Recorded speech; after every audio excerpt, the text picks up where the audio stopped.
स्वागत है बच्चों आपका इस वीडियो लेक्चर सीरीज में। और आज हमें इस लेक्चर में डिफरेंशिएटर और इंटीग्रेटर के बारे में डिस्कशन करना है। तो आइए सबसे पहले हम देखते हैं कि डिफरेंशिएटर कैसे हम डिजाइन करते हैं ऑपरेशनल एम्पलीफायर में। तो बच्चों जैसा कि नाम है डिफरेंशिएटर मींस हमें एक ऐसा सर्किट बनाना है ऑपरेशनल एम्पलीफायर में जिसका आउटपुट इनपुट के डिफरेंशिएशन के प्रोपोर्शनल हो। ठीक है, तो सबसे पहले मैं सर्किट स्केच करूंगा, उसके बाद मैं उसका आउटपुट वोल्टेज कैलकुलेट करके और ये आपको मैं शो करूंगा कि देखिए बच्चों इसका आउटपुट वोल्टेज इनपुट का क्या है, डिफरेंशिएशन का प्रोपोर्शनल है। ठीक है, तो यहाँ देखिए सबसे पहले तो हम लोग एक ओपैम्प सर्किट यूज करेंगे। इस ओपैम्प में नॉन इन्वर्टिंग को आप ग्राउंड कर दो, जो आप डिफरेंशिएटर बनाओगे वो इन्वर्टिंग मोड में होगा। फिर आपको क्या करना है कि जिस इनपुट को डिफरेंशिएट करना है उस इनपुट को आप एक कैपेसिटर के थ्रू, उस इनपुट वोल्टेज को बच्चों आप एक कैपेसिटर के थ्रू इनवर्टिंग टर्मिनल पे अप्लाई करेंगे। मींस ये वी आई है और ये कैपेसिटर है जिसका कैपेसिटेंस क्या है सी। अब तक बच्चों आप यहाँ पे रेजिस्टेंस कनेक्ट करते थे, बट जब आपको डिफरेंशिएटर बनाना होगा तो इस रेजिस्टेंस को आप कैपेसिटर से रिप्लेस कर दोगे। बात समझ में बच्चों? और यहाँ हम लोग का फीडबैक रेजिस्टेंस था, याद होगा आपको, ये फीडबैक रेजिस्टेंस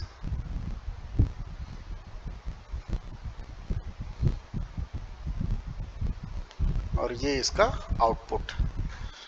ठीक, फीडबैक रेजिस्टेंस की वैल्यू हम ले लेते हैं RF। तो ये तो हो गया सर्किट। अब इस सर्किट में हमें आउटपुट वोल्टेज डिटरमाइन करना है। तो कैसे आप डिटरमाइन करोगे? तो वही अपना पुराना कॉन्सेप्ट बेसिक वर्चुअल शॉर्ट से सबसे पहले हम क्या करेंगे, V प्लस और V माइनस के वोल्टेज को हम इक्वल करेंगे।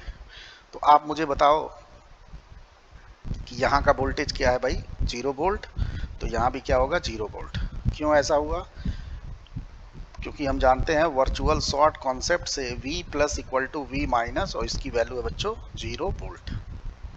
ठीक, अब हमें क्या करना है, नोडल अप्लाई करना है। चूंकि इधर का करंट 0 है इसलिए बच्चों इस कैपेसिटर के थ्रू जो करंट फ्लो करेगा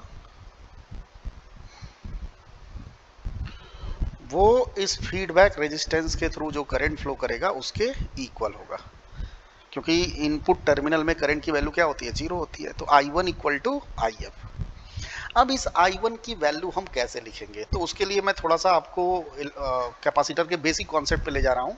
बच्चों कैपेसिटर में करंट और वोल्टेज का क्या रिलेशन होता है, यहाँ पे देखिए मैंने इसको यहाँ पे डिराइव किया हुआ है। भाई किसी भी कैपेसिटर के लिए वो कैपेसिटर कितना चार्ज स्टोर करता है, तो उसके लिए हम एक्सप्रेशन जानते हैं Q equal to C into V C, where V C is the voltage across capacitor. अब बच्चों अगर हमें करंट निकालना है तो I equal to D Q by D T होता है। Q की वैल्यू हमने पुट कर दी और फाइनल एक्सप्रेशन हमारे पास आ गया C V D V C by D T. अब यहाँ देखिए मैंने एक कैपेसिटर लिया हुआ है, दोनों टर्मिनल पे इसके V1 V2 वोल्टेज अप्लाई किया गया। अगर मुझे ये करंट निकालना है तो करंट का डायरेक्शन बच्चों इधर है। जिस तरह से रेजिस्टेंस में करंट हाइयर से लोअर फ्लो करता है, यहाँ भी वही केस होगा। करंट अगर ऐसे फ्लो कर रहा है तो ये हाइयर है, ये लोअर टर्मिनल है। तो बच्चों C D by D T और वी सी क्या करना है आपको, टर्मिनल के क्रॉस पोटेंशियल डिफरेंस क्या है, कैपेसिटर के क्रॉस पोटेंशियल डिफरेंस क्या है, वो हमें लिखना है। तो देखिए मैंने हाइयर में से लोअर को सब्ट्रैक्ट कर दिया, तो V1 माइनस V2। ये कॉन्सेप्ट होता है कैपेसिटर में करंट और वोल्टेज को रिलेट करने का।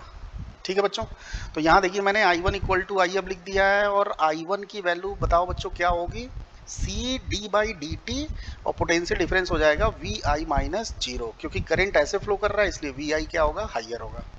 यहाँ देखिए, और IF आप सब बच्चे जानते हो 0 minus V naught divided by RF।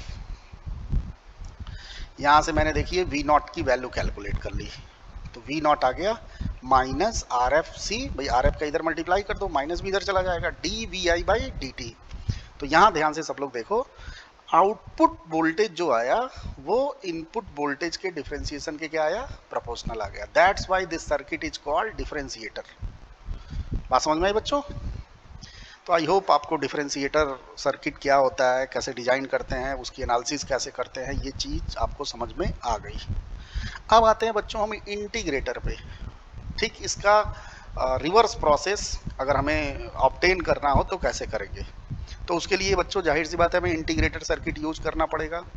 Integrator circuit बनाने के लिए आपको कुछ करना नहीं है, बस इस रेजिस्टेंस और कैपेसिटर को एक दूसरे से एक्सचेंज कर देना है।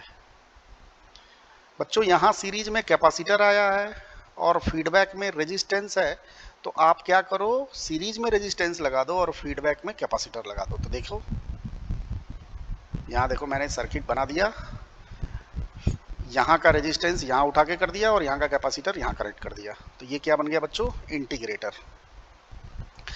अब इसके आउटपुट वोल्टेज का कैलकुलेशन करते हैं।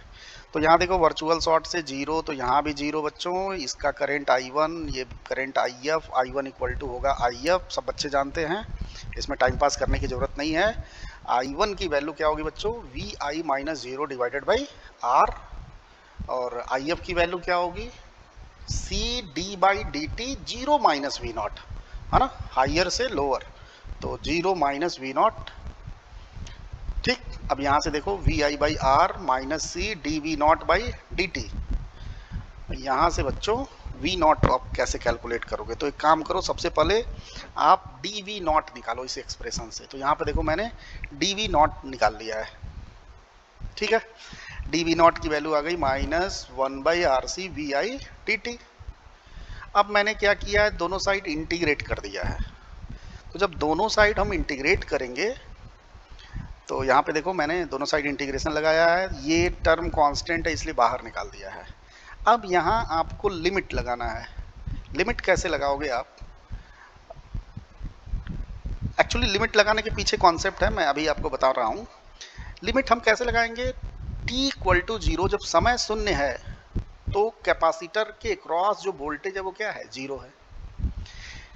भाई सब बच्चे जानते हैं कैपेसिटर एक ऐसा एलिमेंट होता है जो इलेक्ट्रिकल एनर्जी स्टोर करता है, और आपको पता भी होगा कि कैपेसिटर चार्ज स्टोर करता है जिसके वजह से उसके पास वोल्टेज स्टोर हो जाता है। तो यहाँ हमने एज्यूम किया है कि जो कैपेसिटर कनेक्ट किया हमने इस सर्किट में वो इनिशियली डिस्चार्ज है।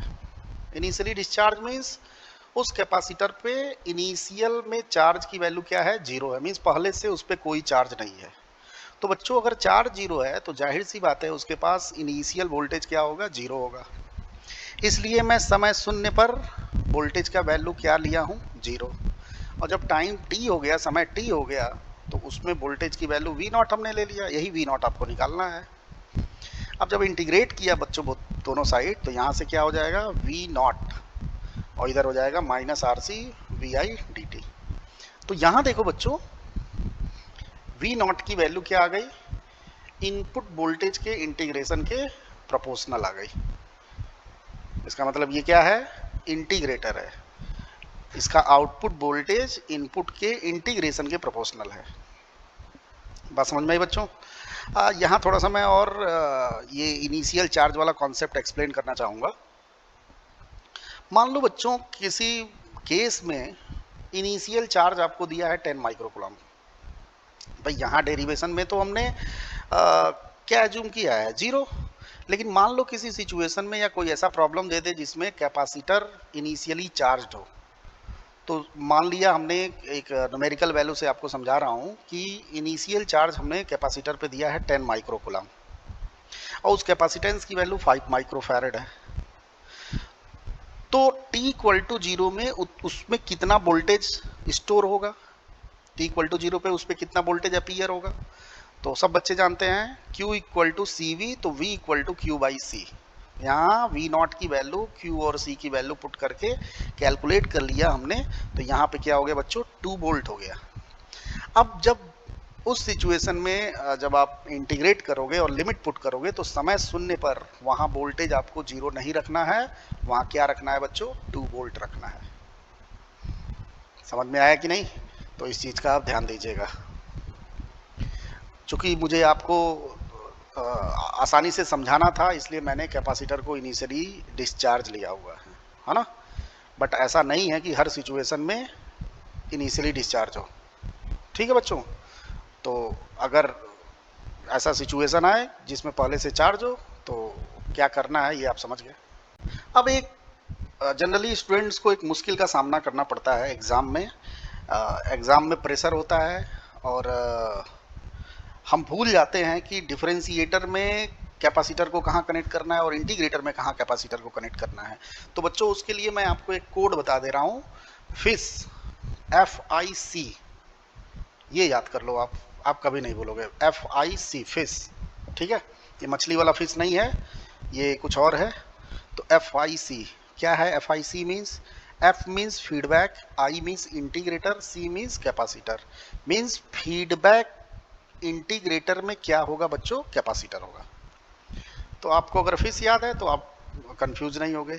अगर इंटीग्रेटर आया तो आप फीडबैक में लगा देना, डिफरेंशिएटर आया तो सीरीज में लगा देना कैपेसिटर को। ठीक है बच्चों? अब हमें ये देखना है कि इस इंटीग्रेटर के इनपुट पे डिफरेंट शेप का जब हम सिग्नल या वेव अप्लाई करेंगे तो इंटीग्रेटर के आउटपुट में किस तरीके के शेप का वेव मिलेगा, किस तरीके के शेप का सिग्नल मिलेगा, ये हमें देखना है। तो यहाँ पे देखिए 2-4 एग्जांपल मैंने उठा लिए हैं। ये देखिए हमने एक इंटीग्रेटेड सर्किट लिया जिसके इनपुट में साइन वेव अप्लाई किया। बच्चों देख रहे हो आप, साइन वेव। तो इंटीग्रेटर क्या करता है भाई? इंटीग्रेट कर देता है जो भी हम इनपुट देते हैं। तो ठीक है, तो साइन का इंटीग्रेट करके आउटपुट में देगा। तो सब बच्चे जानते हैं साइन का इंटीग्रेशन क्या होता है? कॉस होता है, सॉरी माइनस कॉस होता है। और चूंकि हम इन्वर्टिंग इंटीग्रेटर यहाँ पे डिजाइन किए हैं, जो आउटपुट हमने यहाँ डिटरमाइन किया है वो इन्वर्टिंग इंटीग्रेटर है, इसलिए बच्चों जो भी आउटपुट आएगा वो क्या आएगा? इनपुट का इन्वर्ट आएगा। तो सोचो आप साइन का इंटीग्रेशन करोगे तो माइनस कॉस और फिर माइनस आपको लगाना पड़ेगा। तो फाइनली क्या हो गया? जो हमारा आउटपुट वोल्टेज है बच्चों वो प्रोपोर्शनल हो गया, आउटपुट वोल्टेज हमारा प्रोपोर्शनल हो गया किसके? कॉस ओमेगा टी के। ठीक है, बात समझ रहे हो? क्योंकि भाई साइन का क्या होगा? माइनस, और पहले से माइनस लगा हुआ है तो प्लस हो जाएगा। तो बच्चों आउटपुट का जो वेवफॉर्म आएगा वो कॉस का वेवफॉर्म आएगा। ठीक है, ये देखिए कॉस का वेवफॉर्म यहाँ से शुरू होता है, तो इस तरीके का वेवफॉर्म आपको मिलेगा। बात समझ में आई? यहाँ देखिए हमने इनपुट पे इस बार डीसी सिग्नल अप्लाई किया। सब बच्चे जानते हैं डीसी सिग्नल टाइम के रेस्पेक्ट में क्या होता है? कांस्टेंट होता है। तो इंटीग्रेशन में क्या आएगा बच्चों? भाई इंटीग्रेशन में इनपुट का इंटीग्रेशन आएगा, तो कांस्टेंट का इंटीग्रेशन क्या होगा? सपोज कोई कांस्टेंट हमने ले लिया 5 वोल्ट, हमने 5 वोल्ट का डीसी लिया, यहाँ अप्लाई किया, तो आउटपुट क्या आएगा? वी आई के इंटीग्रेशन का प्रोपोर्शनल। यहाँ पे देखिए मैंने लिया है इंटीग्रेशन 5 dt, और बच्चों इंटीग्रेशन 5 dt क्या होगा? 5t होगा। तो अगर हम इसका वेव फॉर्म स्केच करें 5t का तो कुछ इस तरीके का आएगा, ओरिजिन से जाएगा। बट बच्चों यहाँ पे हमको इन्वर्ट बनाना है। ठीक है, तो इन्वर्ट आप बनाओगे तो जो आप पॉजिटिव पोर्शन में बना रहे हो वही चीज़ आपको नेगेटिव पोर्शन बनाना पड़ेगा। तो यहाँ पे देखिए मैंने नीचे बनाया हुआ है। अब ये एक लेवल पे जाके सेचुरेट हो गया है, देख रहे हैं? कांस्टेंट हो गया। ऐसा क्यों भाई? भाई यहाँ से तो हमें दिख रहा है कि जब टाइम इंक्रीज कर रहा है, जैसे जैसे टाइम इंक्रीज कर रहा है आउटपुट वोल्टेज इंक्रीज कर रहा है। तो ऐसा थोड़े ना है कि आउटपुट वोल्टेज इनफाइनाइट को पहुंच जाएगा। सब बच्चे जानते हैं कि ऑपरेशनल एम्पलीफायर का output voltage can not exceed supply voltage. तो जैसे ही बच्चों ये अपने सप्लाई वोल्टेज पे पहुंचेगा वैसे उसकी वैल्यू क्या हो जाएगी? कांस्टेंट हो जाएगी, क्योंकि वो कहाँ चला जाएगा? सेचुरेशन में। ठीक है भाई, आपको मैं बताया था कि आउटपुट वोल्टेज अगर सेचुरेशन पे पहुंच गया या वी सप्लाई पे पहुंच गया या उससे ग्रेटर हो गया, greater than or equal to V supply हो गया बच्चों, तो वो क्या हो जाता है? कांस्टेंट हो जाता है आउटपुट वोल्टेज, और उसकी वैल्यू उसके सप्लाई वोल्टेज के इक्वल आ जाती है। तो यहाँ सप्लाई वोल्टेज मैं वी सेट ले रहा हूँ, तो वी सेट पे जाके क्या हो जाएगा, कांस्टेंट हो जाएगा। तो इस तरीके का वेव फॉर्म आएगा डीसी के लिए। बात समझ में आई बच्चों? अब बारी है स्क्वायर वेव इनपुट में अप्लाई करने की। तो यहाँ पे देखिए मैंने स्क्वायर वेव दिया है, ठीक। अब जब आप स्क्वायर वेव अप्लाई करोगे तो आपको आउटपुट में क्या मिलेगा उसको जरा देखते हैं। तो यहाँ देखो बच्चों, यहाँ पे इतना पोर्शन डीसी जैसा है। तो जब इतना पोर्शन डीसी जैसा है तो जब आप इसको इंटीग्रेट करोगे तो अभी थोड़ी देर पहले आप लोगों ने देखा था कि इस तरीके से आएगा, ठीक। सपोज ये k है तो kt आएगा। kt मीन्स यहाँ पे देखो मैंने k लिया है कोई कांस्टेंट ऐसे, तो इसका डिफरेंस इंटीग्रेशन क्या होगा, kt और माइनस लगा हुआ है बच्चों। तो माइनस का मतलब ये हुआ कि नेगेटिव स्लोप। भाई kt क्या है, एक स्ट्रेट लाइन का इक्वेशन है जिसका स्लोप क्या है, k है। लेकिन यहाँ माइनस लगा है, इट मीन्स जो भी लाइन आएगा वो नेगेटिव स्लोप के साथ आएगा, मीन्स ऐसे आएगा, ठीक है। तो ये ऐसे ना आके इस तरीके से आएगा, ठीक है। अब यहाँ देखो माइनस है, तो जब माइनस का आप क्या करोगे, इंटीग्रेशन करोगे और माइनस पहले से ही है तो प्लस हो जाएगा, तो यहाँ पॉजिटिव स्लोप आएगा, ठीक है। फिर नेगेटिव स्लोप, फिर पॉजिटिव स्लोप। तो इस तरीके का आउटपुट वेव फॉर्म आएगा बच्चों। बात समझ में आई? भाई स्लोप का कॉन्सेप्ट आपको पता होगा। नेगेटिव स्लोप कब होता है, जब ये लाइन एक्स एक्सिस से 90 डिग्री से ज़्यादा एंगल बनाएगा तो नेगेटिव, और कम बनाएगा तो पॉजिटिव। तो देखिए आप, ये वाली लाइन का स्लोप क्या है, नेगेटिव है, नेगेटिव स्लोप है। तो देख लो आप, एक्स एक्सिस से 90 से ग्रेटर एंगल बना रहा है और ये 90 से लेस एंगल बना रहा है। देखो आप, ये एक्स एक्सिस है हमारा, 90 से कम एंगल है और इसका एंगल क्या है, 90 से ज़्यादा है, ठीक है। ये सब तो बेसिक मैथमेटिक्स है, इतना आता होगा आपको। तो स्क्वायर वेव हमने दिया तो हमें आउटपुट में इस तरीके का वेव फॉर्म मिला, जिसे हम क्या बोलते हैं बच्चों, ट्रायंगुलर वेव। बात समझ में आई? तो आई होप बच्चों आपको ये समझ में आ गया, क्योंकि एग्जाम में इस तरीके का पूछ सकता है क्वेश्चन आपसे, है ना। जैसे आपके क्वेश्चन सीट में मैंने कुछ दे रखे हैं प्रॉब्लम, आप देखिएगा। मैं यहाँ पे प्रॉब्लम एक लेता हूँ।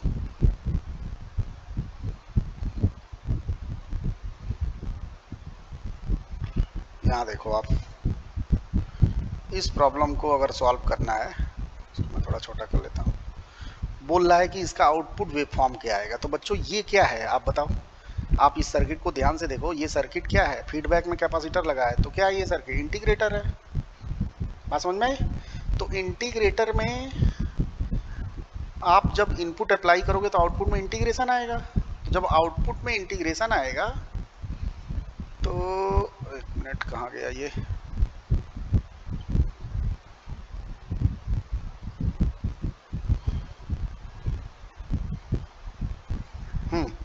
जब आउटपुट में इंटीग्रेशन आएगा बच्चों, तो अभी आपने थोड़ी देर पहले देखा कि इंटीग्रेटर का जो आउटपुट आता है वो क्या आता है, minus R F C integration V I D T. और यहाँ पे देखो जो इनपुट वोल्टेज की वैल्यू है वो कितनी है, 1.5 है, ठीक है।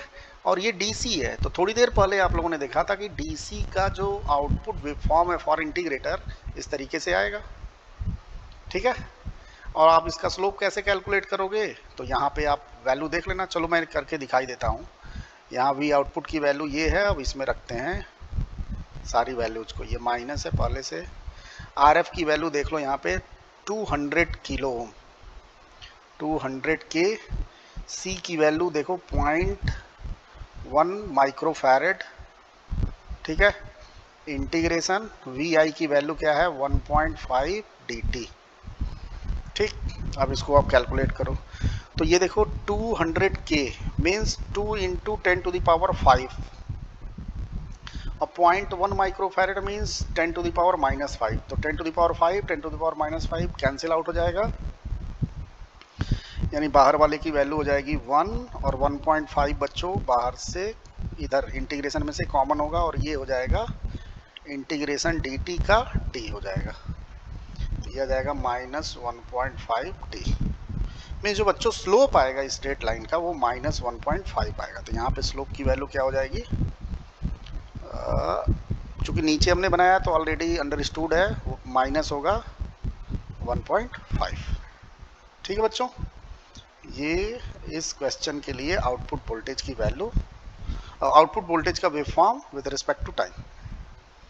ठीक है बच्चों, अब आते हैं हम लोग नेक्स्ट प्रॉब्लम पे। यहाँ देखिए, इस क्वेश्चन में कैस्केडिंग किया हुआ है, मींस एक ओपैम्प का आउटपुट दूसरे के इनपुट में अप्लाई किया हुआ है। तो कोई बात नहीं, ऐसे क्वेश्चन हम लोगों ने ऑलरेडी कर रखे हैं, बट ये क्वेश्चन डिफरेंशिएटर और इंटीग्रेटर बेस्ड है।